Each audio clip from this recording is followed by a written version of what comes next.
Hello students, today we are going to study about reaction of non-metals, then differences between metals and non-metals and formation of ions. So first we are going to see reaction of non-metals with oxygen. So see here, non-metals react with oxygen to give acidic and neutral oxides.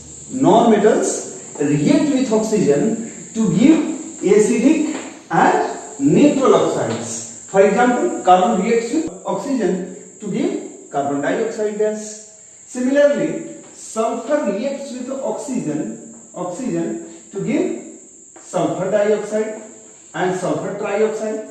Phosphorus reacts with oxygen to give P2O3, or if we are taking oxygen in excess, then we will get phosphorus का formula क्या होता है P4.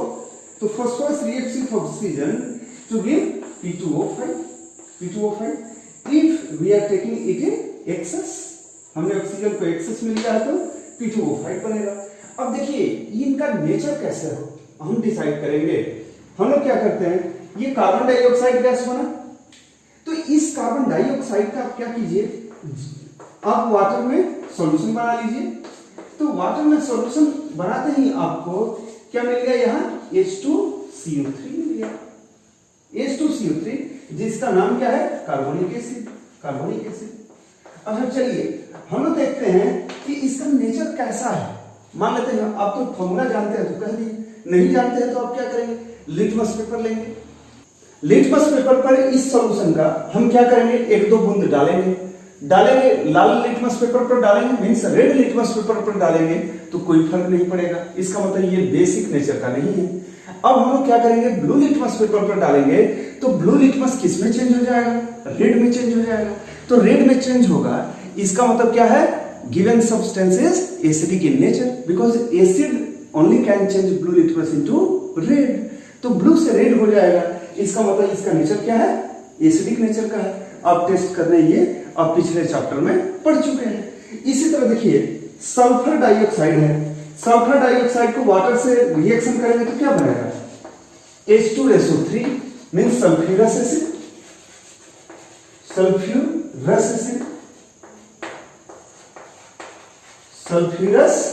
Acid.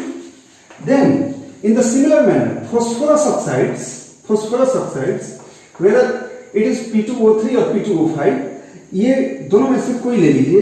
तो ये जब water से reaction करेंगे तो क्या देंगे, फॉस्फोरिक एसिड बनाएंगे, H3PO3 बनाएंगे, H3 फॉस्फोरिक एसिड बनाएंगे. तो ये सभी क्या है, एसिडिक नेचर के हैं. आप ब्लू लिटमस को देखेंगे ये रेड में कन्वर्ट कर देते हैं, लेकिन रेड को कोई चेंज नहीं करते हैं.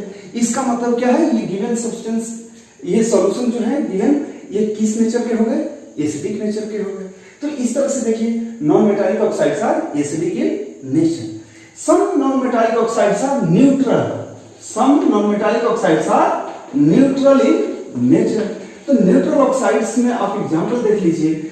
आपको है monoxide, then NO2O and water itself are neutral oxides. They are neither acidic,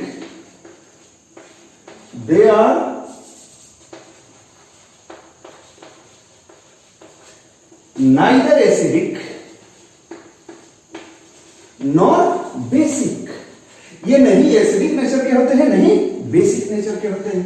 तो कई बार आपसे पूछ लिए जाते हैं, जैसे एम्फोटेरिक ऑक्साइड का हमने उदाहरण बताया था. एम्फोटेरिक ऑक्साइड में कौन कौन सा, Al2O3 and zinc oxide amphoteric nature के होते हैं.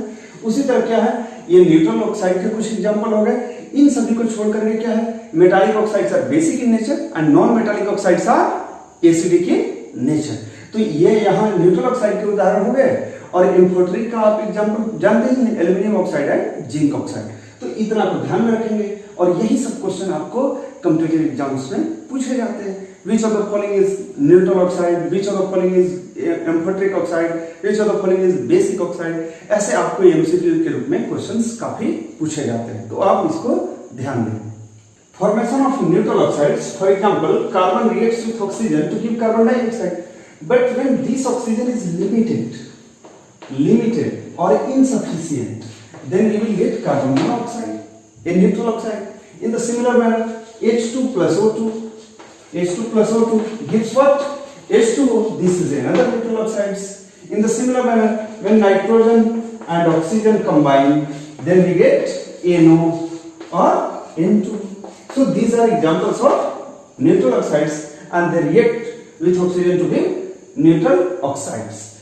Then reaction of non-metals.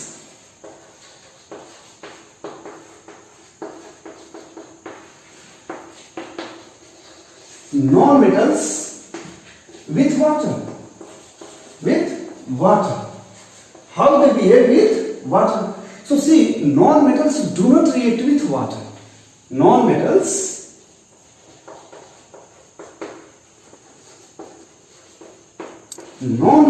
do not react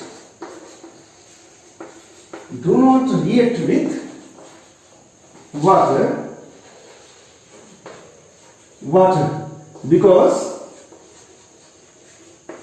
because they cannot donate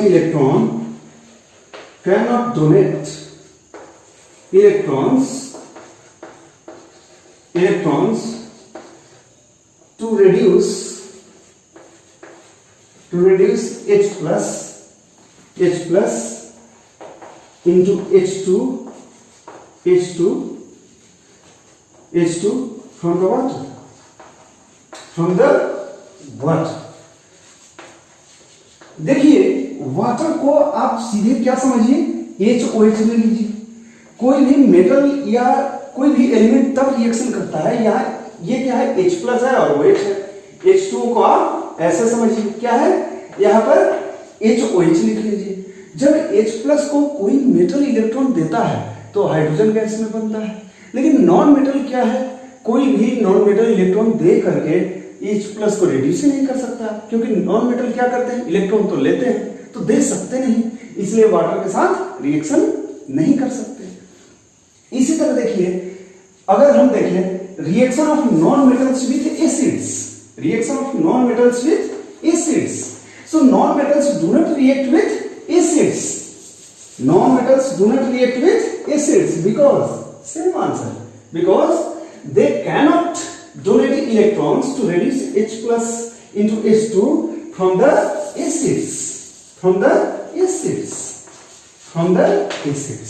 मतलब एसिड हो या वाटर है, जैसे यहाँ वाटर से HOH है और यहाँ क्या है, जैसे HCl से भी H प्लस को रिड्यूस कर रहा है, H प्लस को क्या कर रहा है, इलेक्ट्रॉन देकर के हाइड्रोजन में कन्वर्ट कर रहा है. तो नॉन मेटल इलेक्ट्रॉन दे ही नहीं सकते, तो ये नहीं वाटर से रिएक्शन करते हैं और नहीं एसिड से रिएक्शन करते हैं, क्योंकि इलेक्ट्रॉन दे नहीं पाएंगे. तो H प्लस जो वाटर है या एसिड है उसके H प्लस को रिड्यूस करके हाइड्रोजन बना नहीं सकते. तो they do not react with acids to form salt and hydrogen gas. मतलब ये रिएक्शन ही नहीं करते हैं ताकि ये सॉल्ट और हाइड्रोजन गैस मेटल जैसा बना सके. See here, a more reactive metal displaces a less reactive metal from its salt. In the similar manner, a more reactive non-metal displaces a less reactive non-metal from its salt.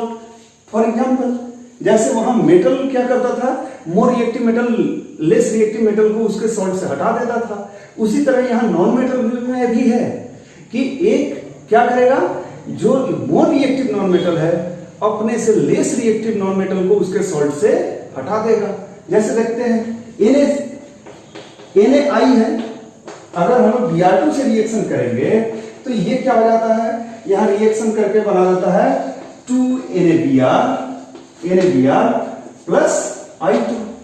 ऐसा क्यों, क्योंकि reactivity में देखेंगे तो reactivity में सबसे अधिक halogen group 17 वाले एलिमेंट फ्लोरीन रिएक्टिव होता है, इसके बाद क्लोरीन, इसके बाद ब्रोमीन और सबसे कम आयोडीन होता है.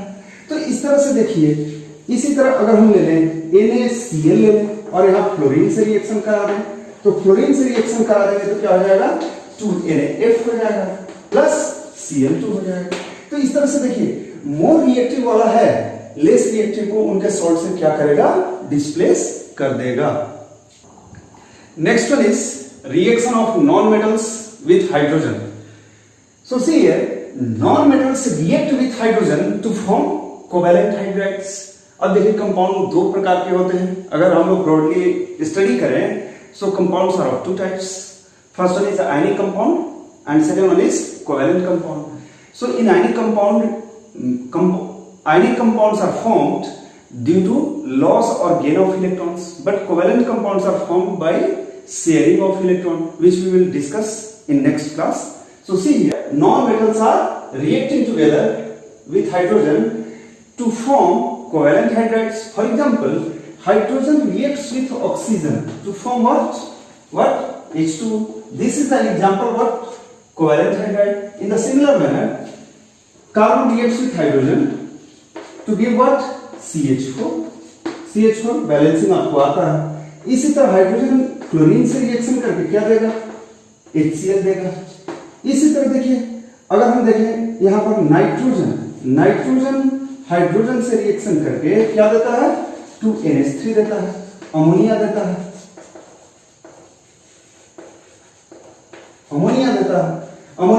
और यहां एक कैटलिस्ट की जरूरत होती है. एक कैटलिस्ट के प्रेजेंस में होता है. इसी को हम लोग हैबर्स प्रोसेस कहते हैं. ये हैबर्स प्रोसेस क्यों कहते हैं? Because this was given by a scientist whose name was Haber, and this reaction is very famous one, because after this reaction only we became reliant on the fertilizers. पहले से देखिए खेती में जो जरूरत पड़ती है फर्टिलाइजर की वो नहीं हो पाती थी, लेकिन हैबर ने इस रिएक्शन को प्रपोज किया और इसके कंडीशन बताया कि इस कैटलिस्ट के साथ अमोनिया इजीली बन सकता है, इफिशिएंटली बन सकता है. तो ये हमें फर्टिलाइजर में क्या हुआ? इंडिपेंडेंट होने में मदद किया. तो उनके ऑनर में हम लोग हैबर्स प्रोसेस कर देते हैं. So all these hydrides are what? Covalent hydrides. अभी पिछले में देखा आपने क्या ये करते हैं? आपको कोवैलेंट कंपाउंड बनाते हैं. तो इसी तरह से क्या है, यहाँ क्लोरीन के साथ भी क्या है? ये कोवैलेंट कंपाउंड ही बनाते हैं. मतलब शेयरिंग ऑफ इलेक्ट्रॉन्स यहां भी होता है. हम लोग देखेंगे इसको नेक्स्ट क्लास में डिटेल में. तो देखिए, hydrogen reacts with chlorine to form HCl. ये कोवैलेंट कंपाउंड है, यहां शेयरिंग ऑफ इलेक्ट्रॉन से बनता है. इसी तरह ये फास्फोरस के साथ रिएक्शन करते हैं टू गिव PCl3 देते हैं, बैलेंसिंग आपको आता है. कार्बन के साथ रिएक्शन करते हैं टू फॉर्म CCl4. इसका नाम क्या है? कार्बन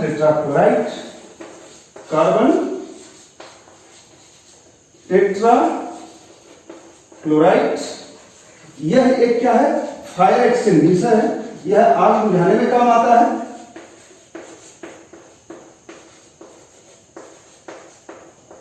यह फायर एक्सटिंग्विशर है, आग बुझाने में काम आता है. So all these hydrides are covalent compound only. Now we are going to see some important differences between metals and non-metals. Next one is physical differences first. So you have studied this, but we are just going to summarize that. For example, metals are malleable and ductile, but non-metals are neither malleable nor ductile. They are brittle in nature. Metals conduct heat and electricity, but they neither conduct heat nor electricity, except graphite, which is very good conductor of electricity. Non-metal में सिर्फ यही है graphite जो कि good conductor है. Otherwise, all are neither good conductor for heat nor for electricity. Third point, metals are lustrous, but non-metals are not lustrous, except iodine. सिर्फ iodine ही वहां लस्टरस है. इसी तरह they are generally solid except mercury which is a liquid. मतलब जितने metals हैं वो सभी क्या होते हैं? सॉलिड स्टेट में होते हैं. एक को छोड़ दीजिए जो क्या है? आपको मरकरी. इसी तरह से नॉन मेटल्स में देखिए, नॉन मेटल्स आर सॉलिड और gas except bromine which is a liquid. तो यहां दोनों में एक एक एक्सेप्शन है. तो ये सारे पॉइंट्स आप पढ़े थे. अब हम लोग देखेंगे difference in chemical properties of metals and non metals. in chemical difference, metals form basic oxides. Metals form basic oxides, but non-metals form acidic और न्यूट्रल ऑक्साइड्स. आपने देखा है ये एसिडिक या न्यूट्रल ऑक्साइड बनाते हैं. दे डिस्प्लेस हाइड्रोजन फ्रॉम वाटर. तो यहां ये वाटर से रिएक्ट करके हाइड्रोजन को बनाते हैं, but they do not react with water. ये वाटर से रिएक्शन ही नहीं करते. इसी तरह they react with acids to form salt and water. ये एसिड से रिएक्शन करके सॉल्ट और वाटर बनाते हैं, but they do not react with acids. Fourth point, they form ionic chlorides, but non-metals form covalent chlorides. Only most reactive metals like sodium, potassium, calcium and magnesium react with hydrogen to form ionic hydrides. मतलब जो most reactive element कुछ ही हैं, जैसे sodium, potassium, calcium, magnesium, वही react करते हैं hydrogen से और वो भी क्या बनता है, ionic hydride.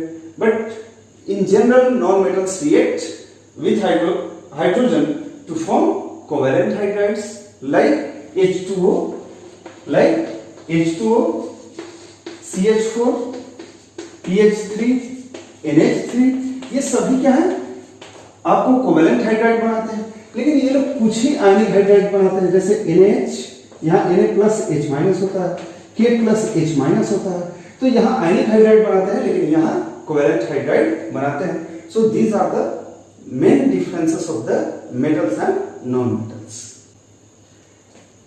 Now we are going to see how do metals and non-metals react together, or how different elements are going to react together. For understanding this, we are going to take example of inert gases, because they are unreactive, they are most stable elements. So we are going to see their electronic configuration. In inert gas, first one is helium, whose atomic number is 2. Then neon, helium neon. Then argon, its atomic number is 10. This one is 18. Then krypton, 36. So see here, electronic configuration of these elements, K, L, M, N cell. So here atomic number is 2. And maximum capacity of first cell is how much? 2 only, because you know maximum electrons in a cell is equal to 2n square. So when n equal to 1, so in first cell maximum electrons will be 2. So see here, first cell is completely filled in helium. Then next one, neon. So its electronic configuration is 2, 8. Total 10. Now argon 2, 8, 8. In M cell 8. In krypton 2, 8, 18, 8. So see here, in inert gases either octet of electrons in outermost cell or completely filled cell. So this is the feature of the noble gases. तो हमने देखा noble gas ये stable है और इनके outermost orbit में electron कितने हैं, आउटरमोस्ट या वैलेंस में या तो 8 है या 2 है. सिर्फ हीलियम में 2 है और वो भी क्या है, फुलफिल्ड है, कंप्लीटली फिल्ड है. तो यह फीचर है. तो यह डिसाइड किया गया कि ये स्टेबिलिटी का मेजर फैक्टर नोबल गैस का हो सकता है. तो इसी वजह से डिफरेंट एलिमेंट्स क्या करते हैं, आपस में रिएक्शन करते हैं ताकि अपने नजदीक वाले नोबल गैस जैसा हो जाए. So see here, noble gases are having octet of electrons. Octet of electrons means 8 electrons in their outermost shell. So noble gases are having octet of electrons in valence shell और outermost shell. इसे valence shell भी कहते हैं या outermost shell कहते हैं. सबसे बाहर वाला सेल है, यही रिएक्शन में पार्टिसिपेट करते हैं इलेक्ट्रॉन outermost shell के, इसलिए इन्हें valence shell कहते हैं या फिर हम लोग outermost shell कहते हैं. Valence shell means noble gases are having octet of electrons in valence shell or fulfilled valence shell. मतलब या तो octet of electrons होते हैं या fulfilled valence shell होते हैं. For example, in helium, K cell is having maximum capacity is 2, and here you are seeing here that helium is having that fulfilled shell. Therefore, it is stable, and this is the major factor for the stability of the noble gases. Since for the inert gases, major cause for the stability is octet of electrons or fulfilled outermost shell. Therefore, elements means metals or non-metals react together to achieve nearest noble gas configuration or to make it electronic configuration as like as noble gases. मतलब metal और non metal reaction के duration में क्या प्रयास करते हैं कि हम नोबल गैस जैसा अपने वैलेंस सेल में मींस आउटरमोस्ट सेल में इलेक्ट्रॉनिक कॉन्फ़िगरेशन कर लें, और ऐसा करने से फिर क्या होगा कि वो नोबल गैस जैसा उनका कॉन्फ़िगरेशन हो जाएगा और वह भी क्या करेंगे, स्टेबिलिटी को अचीव कर लेंगे। तो यही मेटल और नॉन मेटल का रिएक्शन करने का मेन एम होता है, ताकि वो अपने नजदीक वाले जो नोबल गैस है उनके जैसा इलेक्ट्रॉनिक कॉन्फ़िगरेशन कर लें। तो हम लोग इसके कुछ एग्जांपल देखते हैं कि कैसे मेटल नॉन मेटल रिएक्शन करते हैं। Before seeing formation of ions we should see some definitions. First one is ion. So what do you mean by an ion? What do you mean by an ion? It is an atom or group of atoms. It is an atom or group of atoms which carries either positive or negative charge। यह एक atom हो सकता है या group of atoms हो सकता है जिस पर पॉजिटिव या नेगेटिव चार्ज हो सकता है, जैसे Na+, Cl-, sulphate ion, carbonate ion, nitride ion, oxide ion, etc. Next one is cation. So it is an atom or group of atoms. It is an atom or group of atoms which carries positive charge. अब देखिए ion दो प्रकार के होते हैं, cation and anion. जिन पर positive charge होता है उसे हम लोग क्या कह देते हैं, कैटायन कहते हैं। जिन पर पॉजिटिव चार्ज होता है उन्हें हम लोग कैटायन कह देते हैं, और जिन पर नेगेटिव चार्ज होता है उन्हें एनायन कह देते हैं।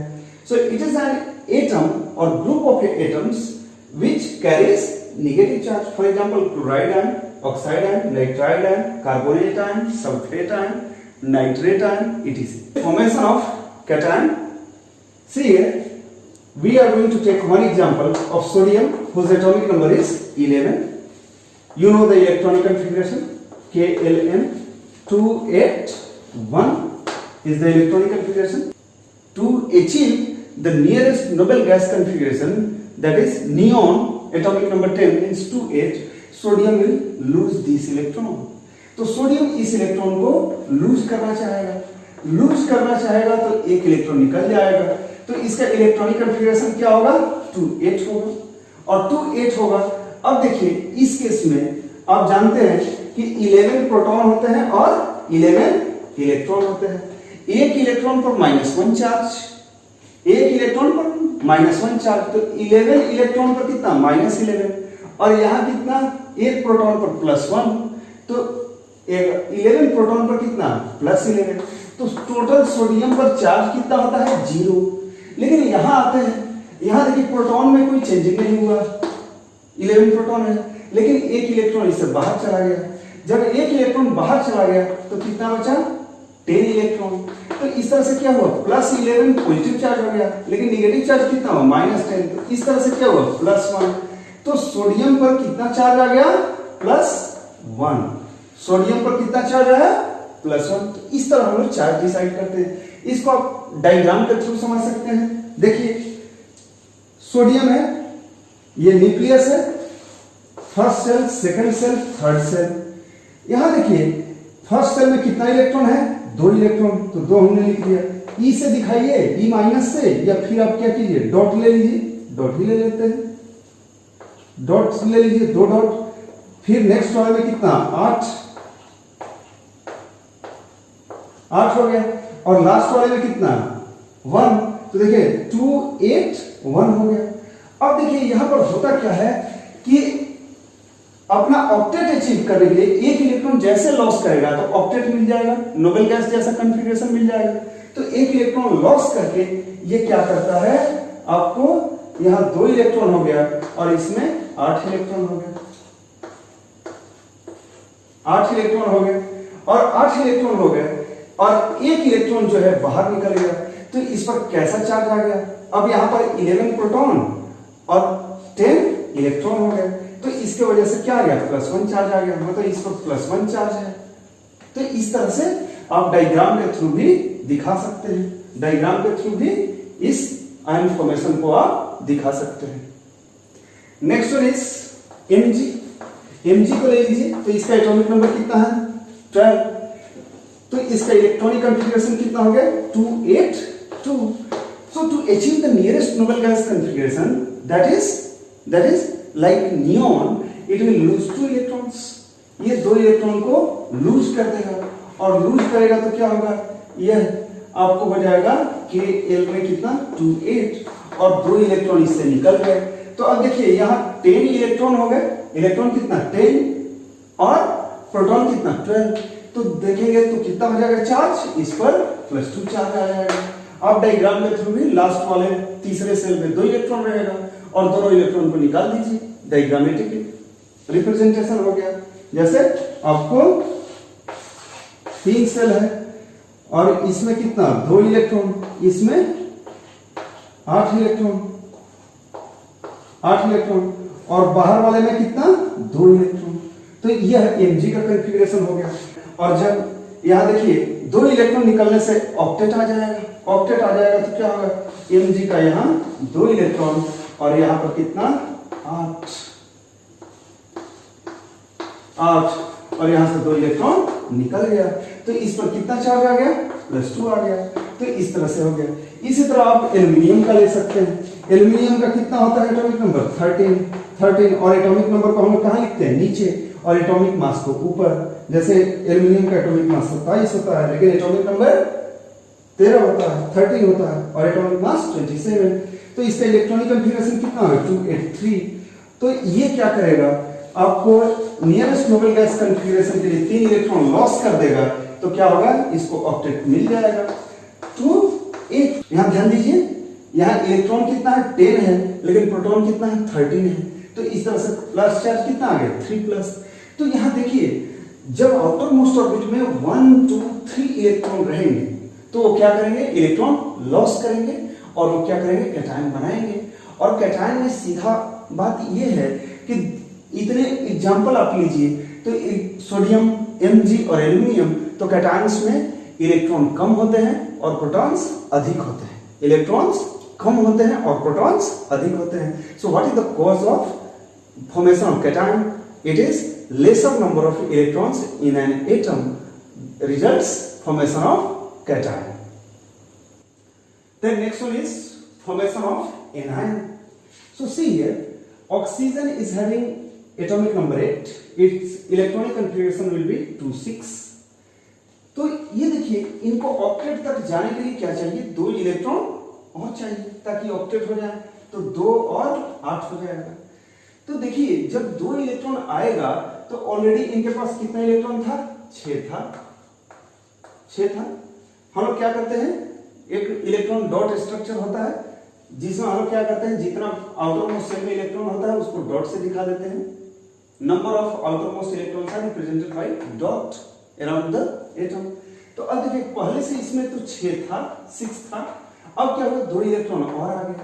2 इलेक्ट्रॉन और आने से क्या हुआ, यहां पर क्या था, 8 इलेक्ट्रॉन और 8 प्रोटॉन। तो 8 पॉजिटिव चार्ज, 8 नेगेटिव चार्ज हो गया। इस तरह से 0 चार्ज हो गया। लेकिन यहां पर क्या हुआ, अब 10 इलेक्ट्रॉन हो गए और प्रोटॉन कितना है, 8 ही है। तो इनकी वजह से -10 और इसके वजह से +8। तो ओवरऑल चार्ज क्या हो गया, -2।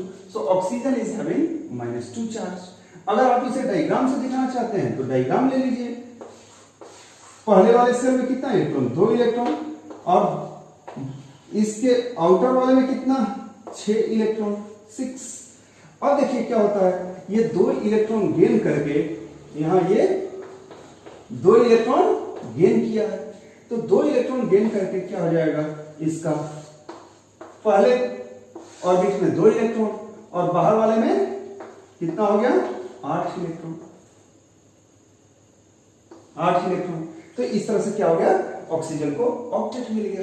तो इसी तरह नॉन मेटल्स जिनमें इलेक्ट्रॉन, आप ध्यान दीजिए, 6 7 हो या 5 हो, वो सभी क्या करते हैं, 5 6 7 इलेक्ट्रॉन को लॉस करना आसान नहीं है। इसलिए वो क्या करते हैं, गेन करके क्या करते हैं, निगेटिव चार्ज बनाते हैं और इसी को हम लोग क्या कहते हैं, एनायन कहते हैं। तो anions are having, you can take care here, anions are having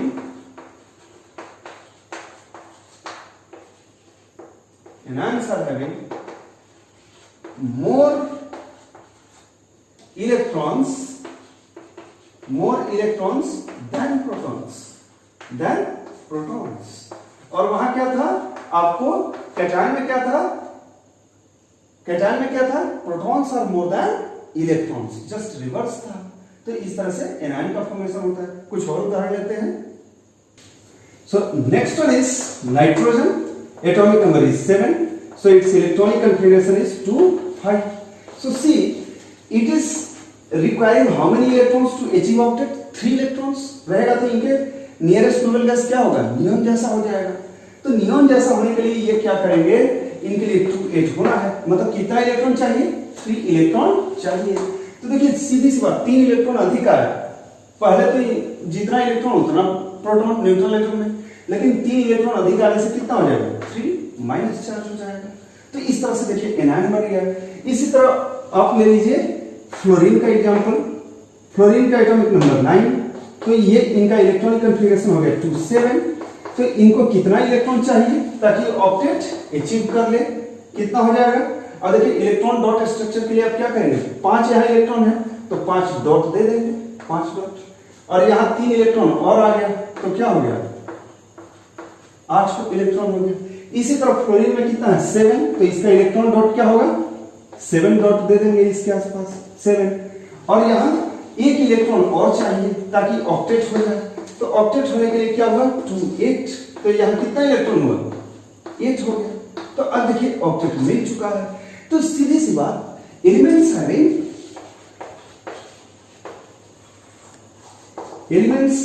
having 1 2 3 valence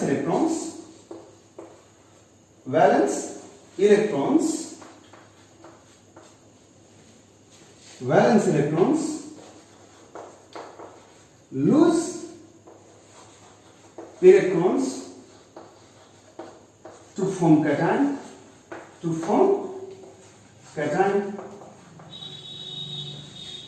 but elements having 5 6 7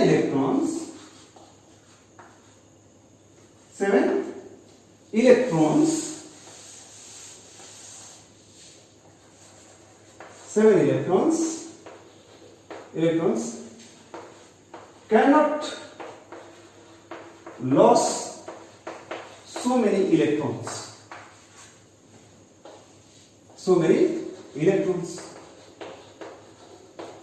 Therefore, they gain